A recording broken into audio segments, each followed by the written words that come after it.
There is no doubt that slavery in the U.S. is some of the darkest moments in this country's history. There are multiple reasons why, but mostly because it points to how those in authority can get it so wrong. Ignorance, prejudice, and greed are ingredients for generations of pain, heartache, and sorrow. Join Liber-Tea now as we explore these dark hours in the New World's history.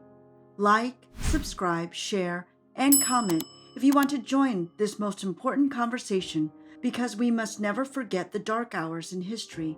We must be vigilant to stay in the light. Some of the most sinister centuries in colonization took place when real flesh and blood people were kidnapped from their homes, stripped of all rights and human dignities, and forced to work in the harshest of weather conditions for barely anything above animal living.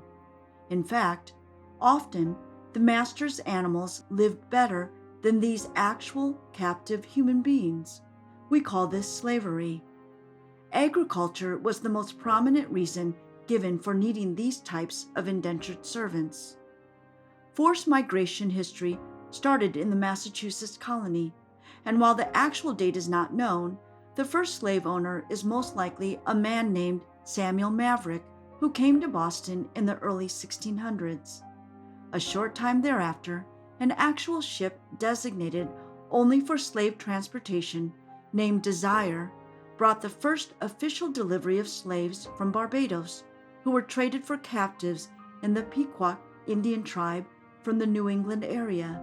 In the 1600s, John Winthrop, the Massachusetts governor at the time and famous for his usage of the phrase "a city on a hill," wrote the first regulation legalizing slavery in North America. Once this law passed, it was a short legalization pathway between a few slaves here and there to a multitude of laws, rules, and regulations dictating all basic needs and activities such as who, when, and where slaves would marry, what time they would need to be in bed, and the economics of owning a slave. It is indecent to even think this was the law of the land at the time, but it is not a fictitious horror story. These are the real-life events that happened. As if these indignities were not enough, it was decided in 1662 that the status of an enslaved child born was determined by the mother. This was just the beginning of some of the harshest laws ever put upon human beings, only rivaled perhaps by the Nazis in World War II. During this time, in other parts of Virginia, there started a growing disagreement between the two classes of indentured servants, white and black. The most noted uprising that took place to remedy this was a group of armed Virginian colonists named Bacon's Rebellion. Nathaniel Bacon led this insurrection from 1676 to 1677. It was the first recorded revolt in the newly settled colonies. The growing uneasiness of unclassified and wealthy settlers from these two white European and black slaves caused a hardening of the racial laws that distinguished the two social classes. Because of all of this, the Virginia slave codes were enacted, which defined that all blacks, slaves or free, were forbidden to the right to bear arms or move abroad without written permission. All slaves were restricted to the definition of mere property or real estate holdings, and all masters were automatically found not guilty if they deemed a slave was to be punished or corrected. But before we lose all hope, as in all human history, there are glimmers of hope, and though it would take many centuries to start the path to U.S. redemption, the Quakers in Pennsylvania were among the first to adopt an official stance on slave ownership, meaning they were boldly against it. Unfortunately, it would take years of depressive darkness for their abolitionist ideas to start taking hold. While it is a topic often avoided because of the sheer agony of knowing such facts, Liber-Tea does not shy away from the truth of history. So we want to share some of what the slaves went through during these times. Although life for these kidnapped people depended on a variety of circumstances, we know how most suffered on a daily basis. Because of the nature of working in the fields, hard labor was from sunup to sundown, often 6 days a week, and too many times not having enough sustenance that even the lowest of animals would not be able to survive upon. Their homes were nothing more than dirty, rat-infested, dirt-floor shacks with absolutely no home amenities whatsoever except for what they could scavenge for. Almost all of it was found in the waste of others' garbages. Although the large plantations had the worst of reputations, with supervisors being charged by the owners to get the most out of the workers, and also owners themselves being known for cruel, inhumane treatment and working conditions, oftentimes life on a smaller farm was no better.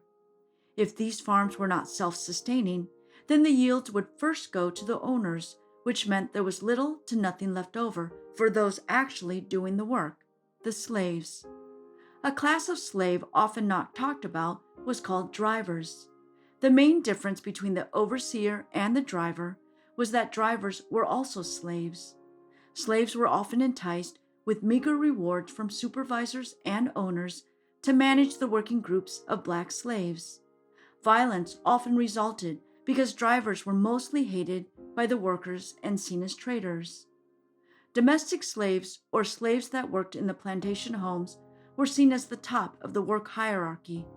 They often lived in the better living conditions and received the best of slave food and drinks.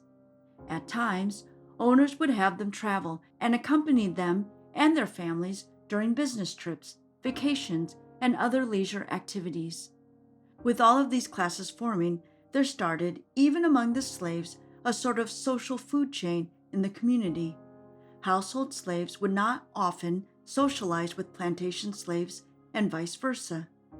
In the category of marriage and friendships, it was very common that the domestic slaves only married and befriended those from other domestic circumstances, steering clear of anyone who worked in the fields. Unfortunately, it didn't take long for many states to pass what was commonly called slave codes, which defined the rights of slaves, care, and regulations regarding these indentured servants. Although each state had their own distinctive formulas and reasons for their slave code wording, there were many foundational basics that spanned most codes. No one could do any sort of business or make contracts with slaves without the prior consent of the owners. Slaves could be given as gifts, awards, and payments of debts. They were literally seen as commodities to be traded and not as human beings. There were severe penalties for slaves who carried any sort of weapons, but specifically guns.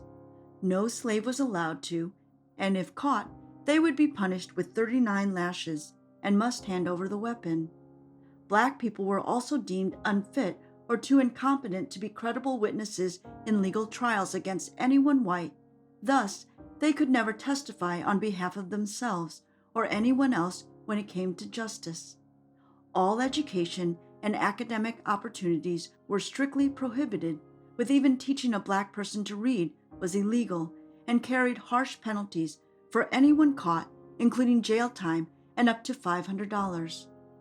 That doesn't seem like a lot today, but in the 17 and 1800s, that was close to about $12,000 by today's calculations. The laws were so incredibly strict that no slave could even gather with a group of friends or loved ones without a white person's presence. Marriage was not considered an actual real marriage. It was not binding in any sort of the legal sense, so it was no problem whatsoever in the court's eyes to separate families, children, wives, and husbands through the sale or trading of this so-called real estate. Any black person found guilty of arson, raping white women, or trying to revolt or cause such a rebellion was immediately put to death. However, since blacks were always considered only belongings and not actual people, anyone who raped blacks, which happened often, were only found guilty of trespassing on the owner's property and not held accountable for the actual atrocious crime they actually committed. Raping and other grotesque atrocities happened quite frequently with little to no consequences. Throughout this new century, many revolts would try to spring up here and there. and almost everyone resulted in some form of stricter codes. There is no doubt that these were some of the darkest hours in U.S. history, compounded by greed, hate, pride, and a thirst for power. Join us next time for more insightful impacts on history as Liber-Tea continues to explore this country's sordid beginnings. Like, subscribe, comment, and share these videos and your own legacies from your own experiences. The more enlightened we become, the better we are to keep this from ever happening again.